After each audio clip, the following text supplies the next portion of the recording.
పోయింది. అసలు ఒక ముఖ్యమంత్రి ఖండించి ఊరుకునేవాడు ఏంటి? ఎప్పుడు చేసి ఉండాలి ముఖ్యమంత్రి? రఘురామకృష్ణరాజు మొదట చెప్పినప్పుడు చేయాలి, డిప్యూటీ సీఎం మొదట చెప్పినప్పుడు చేయాలి. ఇన్ని రోజులు ఆగడం ఏంది? ఇప్పుడు రాళ్ళు కర్రల దగ్గరకు వచ్చాక అప్పుడు మీరు స్పందిస్తారా? ఇంకెందుకు మీరు అధికారంలో ఉంటాం? కాబట్టి రఘురామకృష్ణరాజు మొదటి రోజున రైట్ చేసినప్పుడు ఉంటే ఇప్పుడు ఈ కుల గొడవ, ఈ మత గొడవ వచ్చి ఉండేది కాదు. ఇందులో వైఫల్యం ప్రభుత్వాన్ని రైట్ చేయడంలో రఘురామకృష్ణరాజు తప్పేం లేదు అందులో. అంటే కూటమి సైలెంట్ గా ఉండడం కూడా ఒక రాజకీయం కనిపిస్తుంది అక్కడ. అదే ఎక్స్పెక్ట్ చేస్తున్నారు కానీ అది తప్పు అంటున్నా నేను. ఒక వర్గాన్ని నువ్వు దూరం చేసుకోవడమే కదా బేసిక్. అదే నువ్వు ముందు స్పందించుంటే బాధ్యతగా ఉండేది కదా.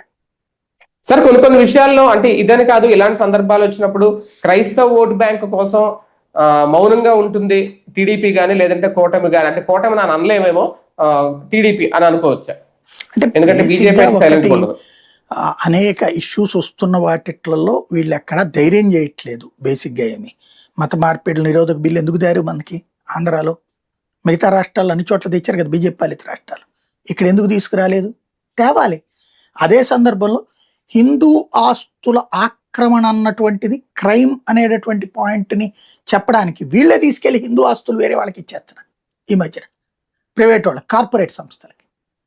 అలా ఇవ్వడానికి వేస్తున్న ఎత్తుగడల్లో అసలు మర్చిపోయారన్నమాట మూలం. అది జరిగింది ఇప్పుడు ఇక్కడ. రైట్ చూద్దాం.